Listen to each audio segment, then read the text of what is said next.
Pierre Fillon, bonjour. Vous êtes le président de l'Automobile Club de l'Ouest au Mans. La billetterie des 24 heures du Mans 2025 ouvre ce mercredi. L'an dernier, toutes les places s'étaient vendues en moins de 48 heures. Vous vous attendez à la même chose cette année ?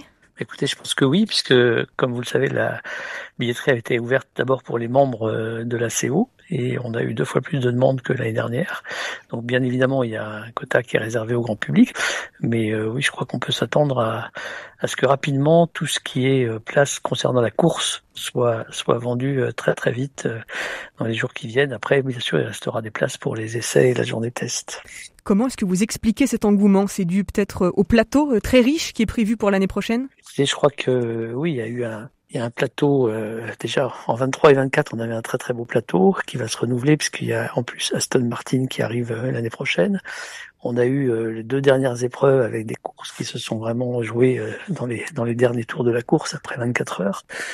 Donc une très belle grille, mais je crois aussi beaucoup d'efforts qui ont été faits en termes d'animation. On a multiplié les fan zones, les activités, les concerts sur le circuit. Voilà, donc tout est là pour venir vivre une belle semaine, et je pense que ça explique l'engouement du public pour cette course. D'ailleurs, engouement qui ne se démontre pas, puisque vous avez vu qu'on a été aussi élu le monument préféré des Français. Justement, on aura l'occasion d'y revenir dans quelques instants. Cette édition 2024, il y a quelques mois, elle a battu un record historique de fréquentation, 329 000 spectateurs, au point qu'il y a de nouveaux aménagements qui sont lancés sur le circuit. Alors, c'est important ce que vous dites, parce qu'on va effectivement faire des nouveaux aménagements pour 2025, mais on ne va pas prendre plus de spectateurs. Parce qu'on est arrivé, je crois, à une jauge maximale. Et donc, l'idée de ces nouvelles zones spectateurs, c'est plutôt justement de leur donner plus d'espace, de façon à ce que il y ait une expérience encore améliorée par rapport à ce qu'on a connu en 2024. Donc, il y a une nouvelle zone spectateur qui va être ouverte au niveau du karting, avec une vue sur un des plus beaux virages du circuit, qui est le virage Porsche, où les voitures passent très très vite. C'est vraiment un des plus beaux spots du circuit pour un spectateur, et donc il va y avoir une butte qui va être réalisée d'ici le mois de juin, et avec une fan zone derrière qui sera située sur le circuit de karting, avec restauration, écran géant, et donc accessible à tout spectateur ayant juste un billet en stand général. Ce ne sont pas des tribunes. Donc ça, c'est la première partie de ces travaux. Ensuite, juste en face, côté Maison Blanche, on va construire 2 tribunes qui vont permettre d'accueillir 2000 personnes de plus, 2 tribunes de 1000 places chacune.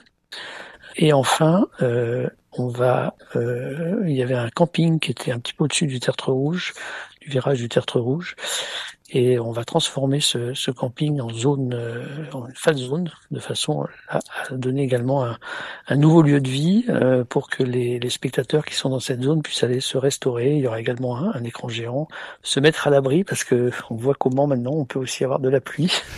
Et donc ça a été on a eu beaucoup de pluie l'année dernière, ce qui a été un sujet ce qui a un peu gâché, on va dire, l'expérience. Et donc cette année, on va faire en sorte que si cela arrive à nouveau, les gens puissent se mettre à l'abri. L'objectif, Pierre Fillon, c'est que tous ces travaux soient achevés pour l'édition 2025 au mois de juin. On en est où là aujourd'hui ? Alors aujourd'hui, ces travaux ne sont pas commencés. Voilà. Toutes les études ont été faites, donc c'est des travaux qui vont commencer au mois de janvier. C'est des travaux qui vont s'étaler sur 2 ans. La zone, en tout cas en ce qui concerne la zone du karting, la butte sera prête pour cette année, mais il y a tout un aménagement, on va paysager cette zone, et ça sera plutôt fait en 2026, parce qu'on pourra pas tout faire cette année. Donc la zone sera déjà une très belle zone cette année, mais on l'améliorera encore à l'image de ce qu'on a fait à l'espace Jean Rondeau, qui est au-dessus de Dunlop. On va paysager cette zone en 2026. Vous le disiez, l'affluence de cette année, c'était un record, 329 000 spectateurs. C'est vraiment pas possible d'augmenter les jauges. Le circuit des 24 heures arrive au maximum de ses capacités malgré l'engouement. Aujourd'hui, voilà, on peut pas repousser les murs. Et donc, à part cette nouvelle zone qu'on va pouvoir faire là cette année, pour l'instant, on n'a pas plus d'espace.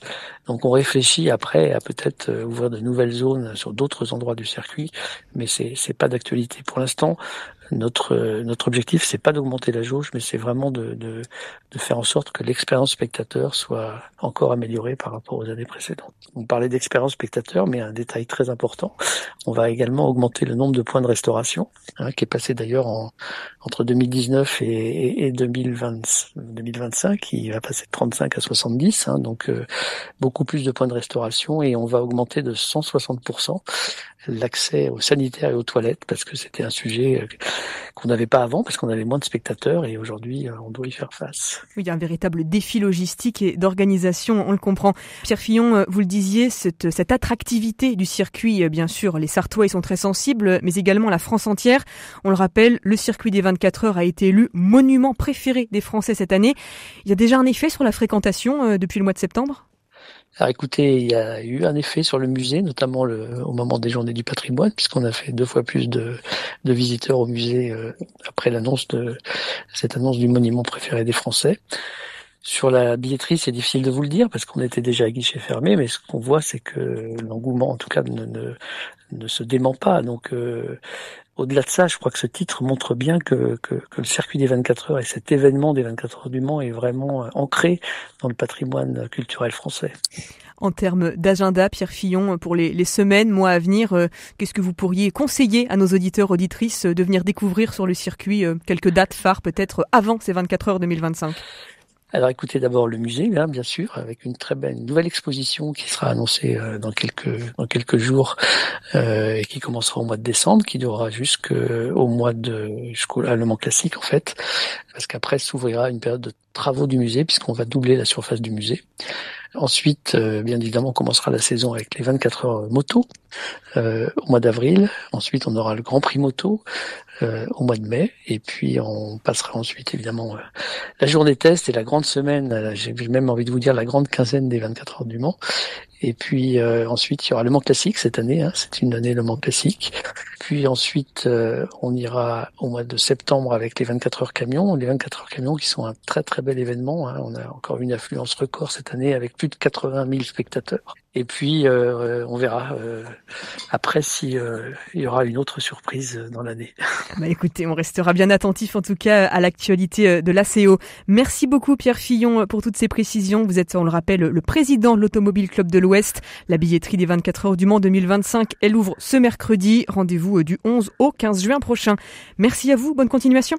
Merci à vous. Au revoir. Au revoir.